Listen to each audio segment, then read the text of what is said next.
Semangat pagi, salam sehat selalu, selamat datang dan selamat bergabung dengan keluarga besar SMA Kristen 1 Salatiga yang merupakan sasana Anda untuk menimba ilmu.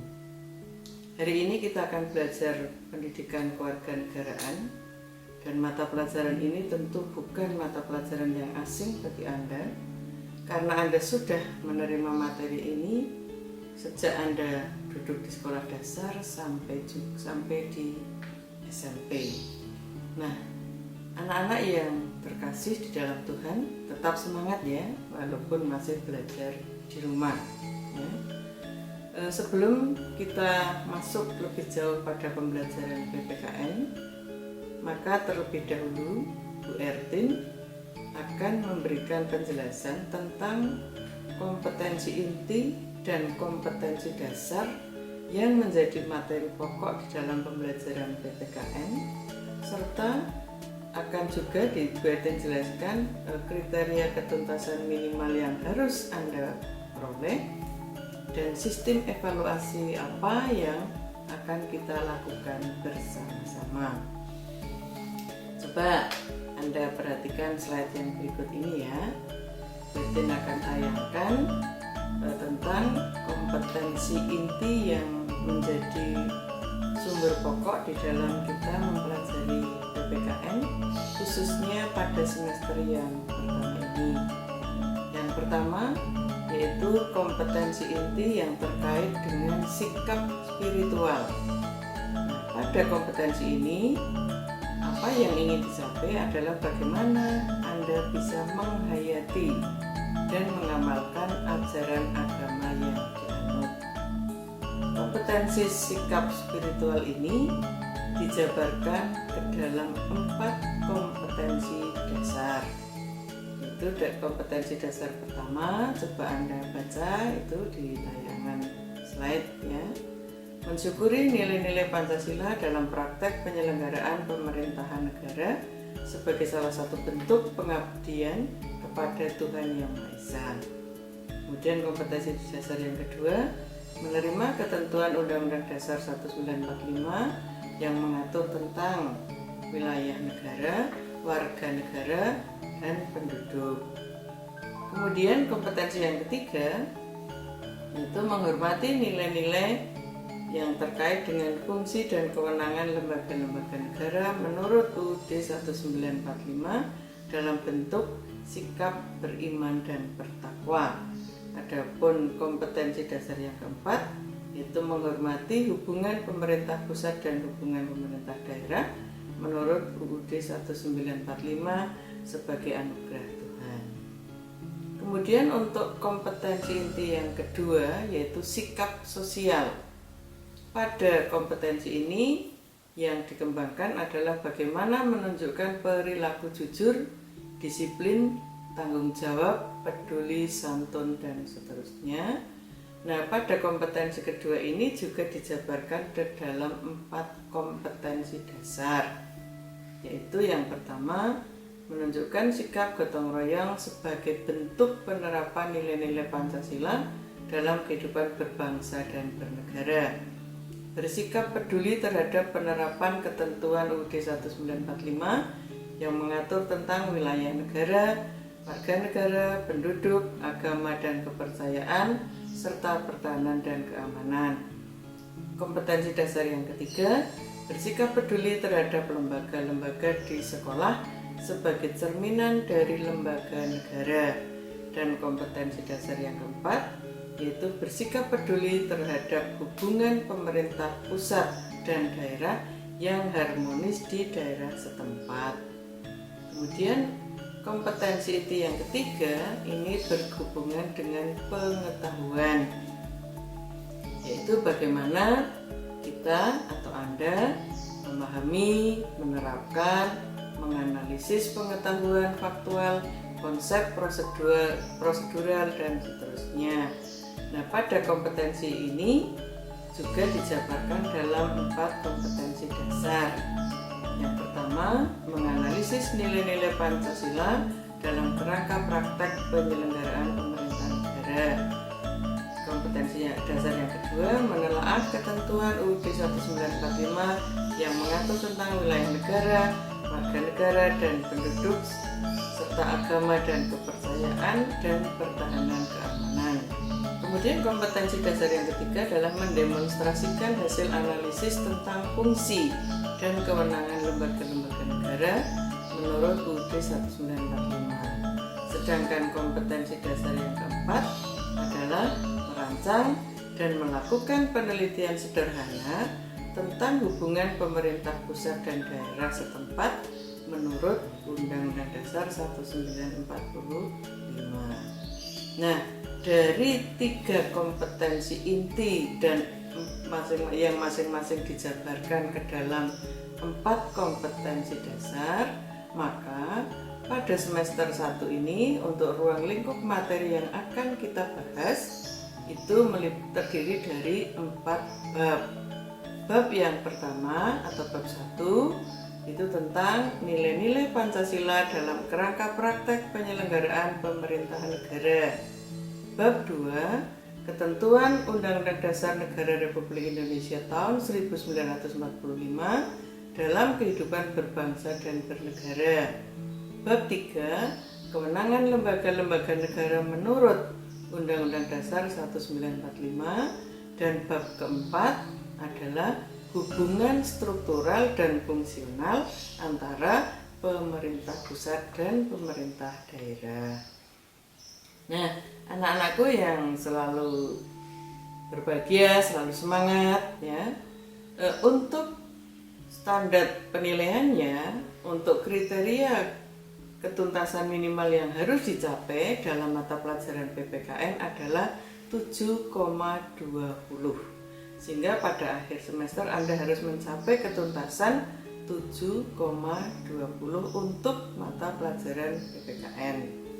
Nah, sedangkan untuk pelaksanaan evaluasinya itu terdiri dari penilaian sikap sosial yang dilakukan dengan pengamatan meliputi atau diantaranya bagaimana Anda menunjukkan sikap jujur, disiplin, tanggung jawab, dan seterusnya. Kemudian penilaian sikap spiritual yang dilakukan melalui pengamatan, misalnya apakah Anda bisa membangun toleransi terhadap teman-teman yang agamanya berbeda, bagaimana Anda menjaga lingkungan, bagaimana Anda memberikan salam sebelum dan sesudah mengikuti kegiatan. Sedangkan pelaksanaan evaluasi yang ketiga adalah penilaian pengetahuan.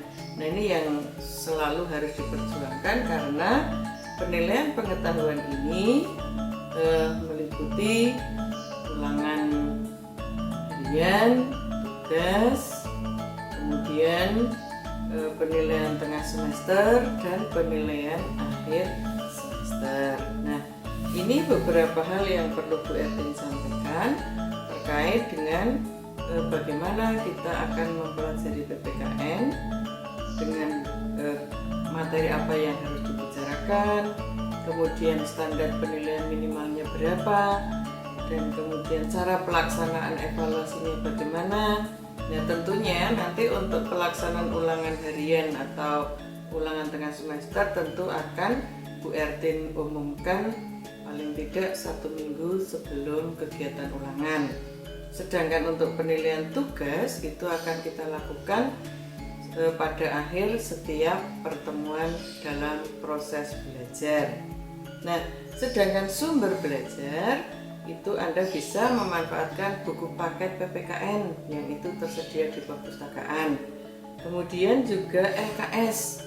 Nanti ketika Anda bisa datang ke sekolah pada saat ada pembelajaran tatap muka, Anda bisa datang ke sekolah, nanti kami Bertin siapkan untuk LKS. Pembelian LKS nanti akan Bertin layani secara langsung nanti ketika Anda sudah masuk dan mengikuti proses belajar tatap muka, atau nanti akan Bertin umumkan kemudian. Kemudian Anda juga bisa mempelajari atau mencari sumber-sumber materi yang relevan, media yang relevan, khususnya atau yang secara umum saat ini yang paling mudah ya Anda bisa mencari melalui media internet. Oke, jadi hal-hal tadi yang perlu disebut Ertin sampaikan di awal ketika Anda akan memasuki mata pelajaran atau mulai belajar tentang PKN. Nah, sekarang kita masuk pada materi bab 1, yaitu dengan judul Nilai-nilai Pancasila dalam kerangka praktek penyelenggaraan pemerintahan negara. Pada bab 1 ini, materi yang akan kita bahas ada 3 sub pokok bahasan, yaitu sub pokok yang pertama yaitu sistem pembagian kekuasaan negara Republik Indonesia. Bagian kedua atau sub pokok kedua yaitu kedudukan dan fungsi Kementerian Negara dan lembaga pemerintahan non kementerian. Dan sub yang ketiga adalah nilai-nilai Pancasila dalam penyelenggaraan pemerintahan negara. Nah, kita masuk pada sub bagian yang pertama yaitu sistem pembagian kekuasaan dalam negara. Coba Anda perhatikan slide yang Bertin tayangkan ini. Terkait dengan pembagian kekuasaan dalam negara, tentu Anda akan bertanya, atau kekuasaan itu? Nah, secara umum, kekuasaan dapat diartikan sebagai kemampuan seseorang untuk mempengaruhi orang lain supaya melakukan tindakan yang dikehendaki atau yang diperintahkan. Nah, kekuasaan yang akan kita bahas di sini adalah kekuasaan yang dipraktekkan dalam penyelenggaraan negara. Terkait dengan masalah kekuasaan dalam negara ini, kita kenal ada 2 orang tokoh yang menyampaikan teori tentang macam kekuasaan. Di antaranya adalah yang pertama yaitu John Locke. Tentu Anda juga pernah mendengar ya. John Locke membagi kekuasaan menjadi 3. Kekuasaan dalam negara dibagi menjadi 3, yaitu kekuasaan legislatif, yaitu kekuasaan untuk membuat undang-undang, kekuasaan eksekutif, yaitu kekuasaan untuk melaksanakan undang-undang, dan termasuk juga kekuasaan untuk mengadili, dan kekuasaan federatif, yaitu kekuasaan untuk melaksanakan hubungan luar negeri. Kemudian tokoh berikutnya adalah Montesquieu. Montesquieu membagi kekuasaan, memisahkan kekuasaan menjadi 3, yaitu kekuasaan legislatif, yaitu kekuasaan untuk membuat undang-undang, kekuasaan eksekutif, yaitu melaksanakan undang-undang, dan kekuasaan yudikatif, yaitu kekuasaan untuk mempertahankan undang-undang, termasuk juga kekuasaan untuk mengadili. Nah, anak-anak yang saya kasihi, ini merupakan 2 tokoh tadi memberikan teori tentang pemisahan dan pembagian kekuasaan. Nah, sekarang pertanyaannya, bagaimana dengan pembagian kekuasaan di Indonesia? Nah, tentang pembagian kekuasaan di Indonesia itu sepenuhnya diatur di dalam Undang-Undang Dasar 45. Dalam Undang-Undang Dasar 1945 itu diatur bahwa tentang pembagian kekuasaan di Indonesia dibedakan menjadi 2, yaitu kekuasaan horizontal dan kekuasaan vertikal. Kekuasaan horizontal adalah kekuasaan yang terkait dengan yang berhubungan dengan fungsi dari lembaga-lembaga tertentu. Nah, diantaranya kekuasaan horizontal ini meliputi kekuasaan konstitutif, kekuasaan legislatif, kekuasaan eksekutif, kekuasaan yudikatif, kekuasaan eksaminatif, dan kekuasaan moneter. Maksudnya, kekuasaan konstitutif yaitu kekuasaan untuk membuat dan menetapkan undang-undang dasar yang kalau di Indonesia dilaksanakan oleh MPR. Kekuasaan eksekutif yaitu kekuasaan untuk menjalankan undang-undang dan pemerintahan yang dalam hal ini dipegang oleh Presiden. Kekuasaan legislatif yaitu kekuasaan untuk membuat undang-undang dan dipegang oleh DPR. Sedangkan kekuasaan yudikatif yaitu kekuasaan untuk mengadili suatu penyelenggaraan atau perkara, mengadili suatu pelanggaran atau perkara, dan dilaksanakan oleh Mahkamah Agung dan Mahkamah Konstitusi. Kemudian kekuasaan eksaminatif, yaitu kekuasaan untuk penyelenggaraan pengelolaan pemeriksaan tentang keuangan negara. Dan yang terakhir, kekuasaan moneter tadi, yaitu kekuasaan untuk menetapkan kebijakan moneter, mengatur dan menjaga kelancaran sistem pembayaran. Nah, ini dilaksanakan oleh Bank Sentral atau Bank Indonesia. Nah, pembagian yang berikutnya adalah kekuasaan vertikal. Nah, kekuasaan vertikal ini merupakan pembagian kekuasaan berdasarkan tingkatannya. Artinya pembagian kekuasaan antar beberapa tingkatan pemerintah. Nah, kekuasaan vertikal ini meliputi kekuasaan pemerintahan dari pusat dan pemerintah daerah. Pemerintah daerah itu terdiri dari pemerintah daerah provinsi, kemudian di bawahnya pemerintah daerah kabupaten atau kota. Nah, ini konsep pembagian kekuasaan yang diterapkan di Indonesia. Ya, supaya kita lebih bisa memahami tentang apa yang Bertin sampaikan tadi, maka pada pertemuan ini Bertin akan memberikan tugas mandiri. Coba Anda lihat di dalam slide ini, ada 2 tugas yang harus Anda kerjakan. Yang pertama, jelaskan perbedaan pembagian kekuasaan secara vertikal dan horizontal.